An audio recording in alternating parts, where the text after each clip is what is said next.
देश नीति, केवल सच्ची और पक्की खबरें। देश नीति में दोस्तों आपका स्वागत है। मैं हूं आपके साथ राशिद ज़हीर। सुबह सुबह टीवी खोला अगर आपने होगा, जिसकी उम्मीद कम है, लेकिन मोबाइल के जरिए ये कुकुर मुत्ते आपके कानों तक पहुंच जाते हैं। एक हंगामा मचा हुआ है कि केजरीवाल आज गिरफ्तार हो जाएंगे, आज सुरक्षा बढ़ा दी गई है, ये हो गया है, वो हो गया है, और केजरीवाल पे पूरा का पूरा कंसंट्रेशन खबर का है।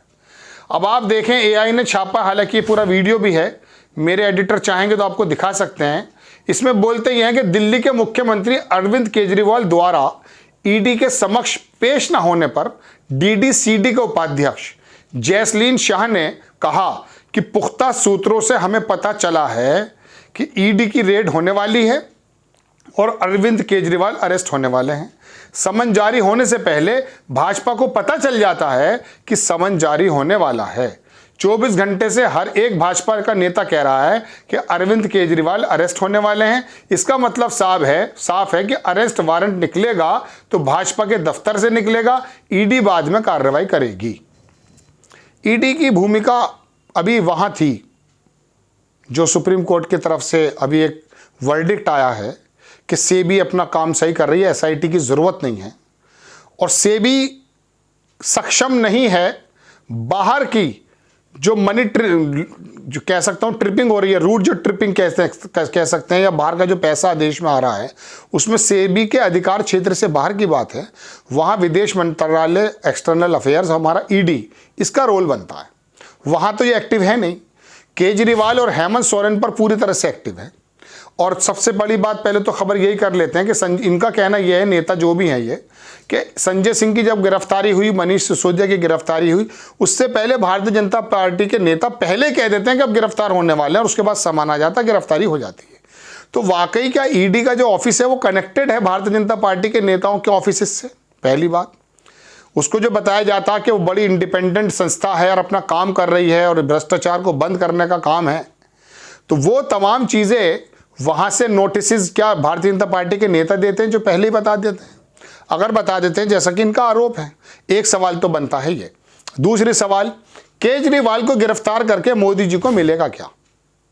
दरअसल दर्शकों, इस बारे में बात करने की जरूरत है। ईडी क्या कर रही है वो तो मैंने आपको बता दिया, जहां पे इसका रोल था। हालांकि सुप्रीम कोर्ट ने भी नहीं कहा कि ईडी क्या कर रही है। दो मामले जिन पर सेबी ने अभी कोई क्लियरेंस नहीं दिया है, उसमें ईडी का काम बनता है, लेकिन ईडी का कोई जिक्र नहीं है। मनी जो वहां से आई है शेल कंपनी के माध्यम से, उसका कोई जिक्र नहीं है। और अडानी जो है वो अपना जो है विजय पताका लहरा रहा, उसकी तमाम कंपनीज के बूम हो चुके हैं शेयर्स। और जनाब मन, मैं आपको इसी खबर में जोड़ता हुआ चल रहा हूं कि अडानी साहब का हुआ यूं है कि वो 15वें-16 नंबर पे भी आ गए। जब हिंडनबर्ग की रिपोर्ट आई थी तो वहां जनवरी की बात है गालिबन, तो 3,3200 रुपये का शेयर था, वो 1,000 का आके चला गया। 3,700 का शेयर था गालिबन, 1,000 का रुक गया था, तो 1.5 लाख करोड़ रुपए एक ही झटके में उड़ गया था। अब वो फिर 3,000 पे पहुंच गया। कहने का मतलब यह है कि अडानी को कोई प्रॉब्लम नहीं चल रही है, और सुप्रीम कोर्ट ने क्लीन चिट नहीं दी, लेकिन उसने ट्वीट कर दिया कि मुझे क्लीन चिट मिल गई लगभग, और सत्य में जयते, सत्य ही जीतता है। यानी कि तुम्हारा भाई दुनिया के तमाम बैंकों से पैसा ले, यहां से पैसा वहां जाए, वहां से यहां आ जाए, इसके पुख्ता सबूत हैं, जो सेबी के अधिकार क्षेत्र से बाहर की बात है। खबर में केजरीवाल की ही सुनाने जा रहा था, लेकिन ये जिक्र आ गया तो इसलिए मैं आपको बता रहा हूं। तो वहां पे विनोद अडानी ने दुनिया के कौन से बैंकों से पैसा लेकर किस हवाले के जरिए आया है, सिंगापुर और दुनिया भर की जो तमाम ये पैसा जो आया है वहां से, उनकी जो रिपोर्ट्स हैं वो सब एक तरफ हैं। लेकिन उस बात को ऐसा सेलिब्रेट किया जा रहा है कि अडानी तो दरअसल बेसिकली फरिश्ता है। लाखों करोड़ रुपए का ऊपर नीचे फ्लैक्चुएशन हो जाता है, कोई प्रॉब्लम नहीं है, और सेबी के बारे में कह दिया जाता है। बहरहाल वो पहले से मालूम था कि ऐसा होना है, क्योंकि सरकार के जितनी कुर्बत अडानी साहब की है, ऐसा आरोप लगते हैं, वो तो पूरी दुनिया जानती है। लेकिन बेसिक सवाल जो हैं, जो दो चीज़ें रह गई हैं, 22 में तो उन्होंने चार्जशीट दाखिल कर दी है, दो चीज़ें और रह गई हैं, उसके बारे में मैं आपको ये बताना चाहता था कि वो बेसिकली बाहर से जवाब नहीं मिल पा रहे हैं साहब हमें। तो आप जवाब लेने जाएंगे कब? सेबी का कोई अधिकारी बाहर जाने का लिए अधिकारी नहीं रखता है, उसमें ईडी का काम है। ईडी यहाँ लगी हुई है, ईडी समन पे समन भेज रही है। केजरीवाल ने कहा कि आप हमें ये बता दीजिए जनाब अमन, मैं आरोपी हूं, मैं गवाह हूं, मुझे बताइए किस हैसियत से बुलाना है? बुला रहे हैं बस। 7 बार उसे बुला चुके हैं वो झारखंड के जो हैं वो हेमंत सोरेन साहब, वो भी बहाना बना रहे हैं। केजरीवाल ने कह दिया मैं गुजरात जा रहा हूं। अब बात यह है दर्शकों कि केजरीवाल से इतना डर क्यों है? केजरीवाल के सामने ना तो हिंदुत्व का मुद्दा है जो इनका फेवरेट मुद्दा है, और ना वो हिंदू मुसलमान की बात करता है, वो तो रेवड़ी बांटता है according to PM Narendra Modi.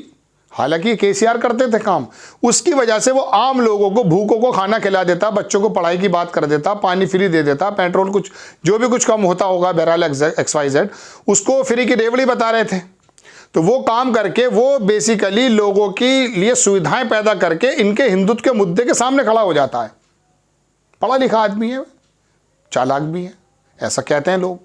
तो वो एक ऐसा अड़ंगा ना पैदा कर दे, दिल्ली में, पंजाब में, गुजरात में भी चले जाता है वो, उसको रास्ते से हटाना है। और ये देख चुके हैं कि संजय चौधरी, संजय सिंह बोल रहे थे, मनीष सिसोदिया बोल रहे थे, उनको कोई फर्क नहीं पड़ता। लेकिन अरविंद केजरीवाल ने एक मुहिम चलाई, मैं हूं केजरीवाल, कभी चली थी मैं हूं अन्ना वाली। तो बहरहाल वो एक ये परसेप्शन की लड़ाई है। गठबंधन को एक झटका पहुंचाने की बात है।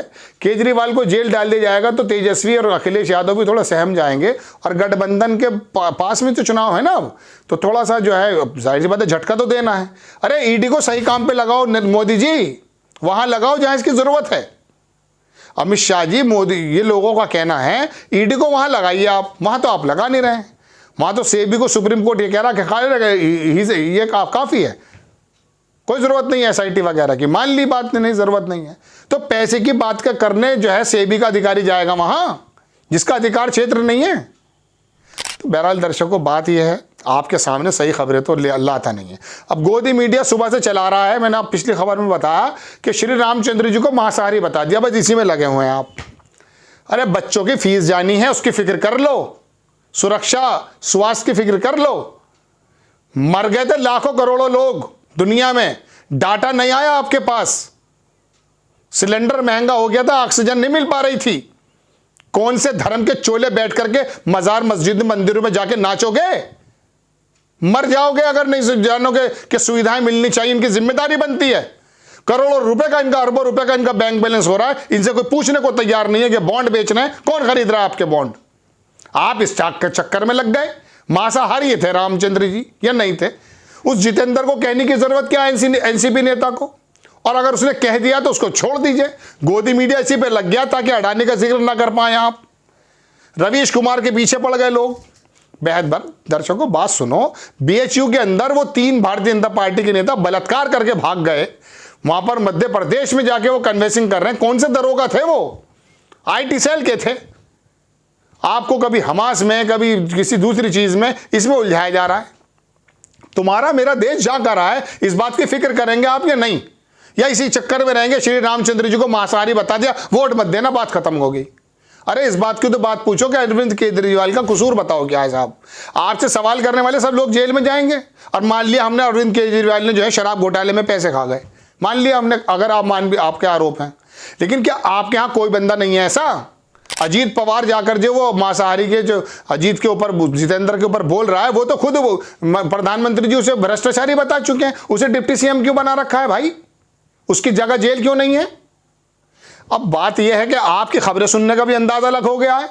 आप सुदर्शन चैनल पर एक बंदा रोजाना धर्म की बात करता है और हम सरकार से सवाल पूछते हैं, हमें तो बता दिया आपने को जो है कि तो मोदी जी के खिलाफ रहते हैं। अरे सवाल किससे पूछें? राहुल गांधी कहीं चपरासी हैं क्या? किसी पद पर बैठे हैं? पूछ लेंगे उनसे जब पद पर आएंगे वो। फिलहाल तो सत्ता में बैठे लोग हैं, उनसे तो बात कर रहे हैं। क्या जितेंद्र साहब या NCP के नेता नहीं? इनके बारे में मैं कह रहा हूं आपसे कि एक बिला वजह शोषा छोड़ दिया है। अब मैं इसी खबर के पीछे लगा रहा हूं आपके सामने। अरविंद केजरीवाल सुबह से गिरफ्तार। अरे क्यों कर रहे हैं गिरफ्तार? चलिए ED कर रही है, तो भाई आप ये बताइए ना खोल करके कि भाई अरविंद केजरीवाल से हमें नुकसान ये है, आपके इलेक्शन करीब आ रहे हैं, इंडिया गठबंधन आपके खिलाफ बन रहा है, आपके साथ इकट्ठा हो रहा है, उसको आपको झकझोरना है। हिंदी पट्टी तो आपने मजबूत कर ही ली है, झारखंड भी पकड़ो भाई, केजरीवाल को भी दिक्कत करो, ममता बनर्जी के भतीजे। अरे भाई ये जो तुम्हारे बिस्वा साहब हैं, इन पर भी तो चल रहे थे। इनको क्लीन चिट कैसे मिल जाती है इतनी जल्दी? चलिए, बहरहाल दो बड़ी खबर थी, एक मैंने आपको बताई ये अरविंद केजरीवाल वाली, और दूसरी मैंने जोड़ी आपके सामने अडानी साहब वाली, जो उनको क्लीन चिट मिली है। क्लीन चिट का कोई शब्द नहीं है कहीं पर भी पूरी रिपोर्ट में, बस इतना कहा कि सेबी इज ए सक्षम अथॉरिटी टू द चेकअप, वो कर सकती है, एसआईटी की जरूरत नहीं है, जिस बात को इन्होंने हंगामा कर दिया। हालांकि उम्मीद ये की जा रही थी कि सुप्रीम कोर्ट शायद एसआईटी बना देगा, क्योंकि वाकई एक बहुत बड़ा आज़ाद भारत का बहुत बड़ा फ्लैक्चुएशन, बहुत बड़ा घोटाले जैसा लगता था। हिंडनबर्ग ने क्या कहा क्या नहीं कहा तो छोड़ दिया, अमेरिका तो नहीं पहुंचे हैं अडानी साहब। कुछ साहब लिख रहे थे कि इन पर 10,000 करोड़ रुपए का, अरे फाइनेंशियल टाइम्स पे मुकदमा करो ना, हिंडनबर्ग पे मुकदमा करो, वहां तो आप पहुंचे नहीं, चुके आपकी पोल खुल जाएगी, वहां तमाम वो कागजात देने पड़ जाएंगे जो आप छुपा कर बैठे हुए हैं। आपको खबर कैसी लगी अपनी राय कमेंट्स बॉक्स में जरूर दीजिए। चैनल को सब्सक्राइब कीजिए, शेयर कीजिए। नेक्स्ट टाइम मैं किसी खबर के साथ आता हूं। जय हिंद।